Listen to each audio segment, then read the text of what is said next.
ঘুম থেকে উঠে খুব ভালো একটা দিন পার করবো এটা তো বুঝতেই পারিনি, হঠাৎ করে ভালো দিনটা চলে আসলো।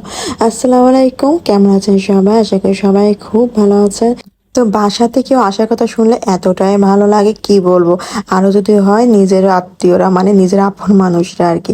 তো সকালবেলায় জানতে পারি যে আমার মামা মামিরা চলে আসবে।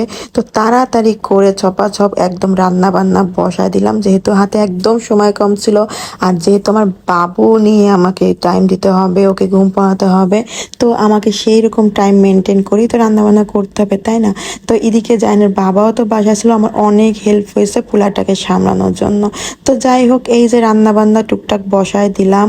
কেন জানি রোস্ট রান্না করতে গেলেই মনে পড়ে আমার ভাইয়ের মেয়েটার কথা। মানে ওর এত পছন্দ আমার হাতে রোস্ট রান্না, মানে ও বাসায় গেলে আমাকে করে খাওয়াতে হবে, তারপর সে আসলেও আমাকে করে খাওয়াতে হবে। এখন যখন রান্না করছে এমনও হয় যে ও খায় না, মানে যখন আমি যাব রান্না করব তখনই খাবে, এছাড়া খাবে না। তারপরে আবার আমিও ওর জন্য খাওয়া বন্ধ করে দিছি, মানে আমার খারাপ লাগে ওর জন্য খেতে, মানে আমিও খাই না, বাসাতে তেমন একটা রান্না করি না।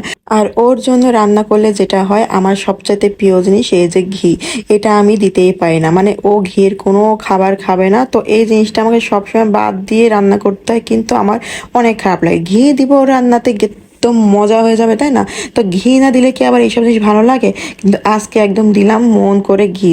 যেহেতু বাইরে যাওয়ার কথা ছিল আমাদেরকে রাতে, তো এই যে আমরা রান্না বান্না করতে করতে ওই গল্প করতেছিলাম। তো জায়ানের কানে তো গেছে যে মানে বাইরে যাব, মানে ওর মাথার ভিতরে বারবার আসে ওইটা, আমার কাছে বারবার আসছে, বেরোচ্ছে, আবার জিজ্ঞাসা করতেছে মানে বাবা কখন আসবে, আমরা কখন, মানে এরকম একটা প্রশ্ন করতেছে। কিন্তু ছেলেকে তো বুঝায় বুঝায় রাখতে হবে, তাই না? মানে বাইরে যাওয়ার কথা একবার যদি শুনে না, তো একদম অস্থির হয়ে যায়। তো এই যে আমার এদিকে রোস্ট রান্নাটাও হয়ে গেল, তো দেখতে কিন্তু বেশ ভালো লাগতেছে না?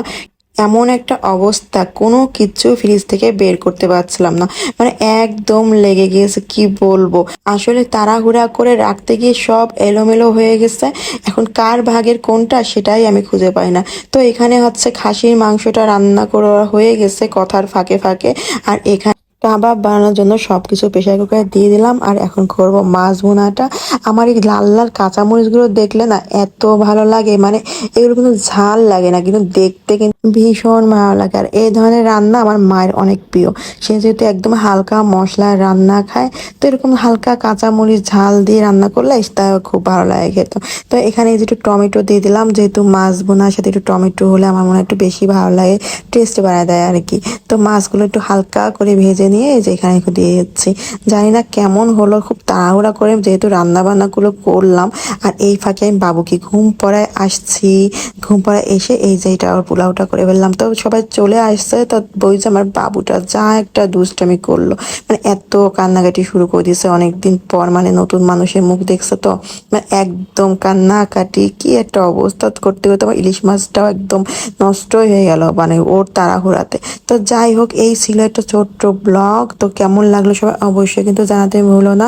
আর আমার পেজটা কিন্তু ফলো দিতেও কেউ ভুলো না। তো এই যে আমার প্রচুর রেডি সেডি হয়ে মামার সাথে বেরোয় পড়বে, মানে তাকে আগায় দিতে যাচ্ছে কি। এমনিতে সে দুষ্টামি কম করলো নাকি, যেহেতু সে খুব ইচ্ছা বাবার সাথে একটু ঘুরতে বেরোবে, আর বাবা যেহেতু কদিন চলেই যাচ্ছে, তো কি করো, ছেলেকে নিয়ে একটু বের হলাম একটু সামনে, ওকে কিছু কিনে দিয়ে ওর মনটা ঠিক রাখার জন্য।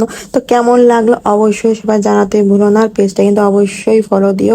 আর ইউটিউব থেকে দেখে থাকলে অবশ্যই সাবস্ক্রাইব করতেও কেউ ভুলো না। তো সবাই ভালো থেকো, সুস্থ থেকো, আল্লাহ হাফেজ।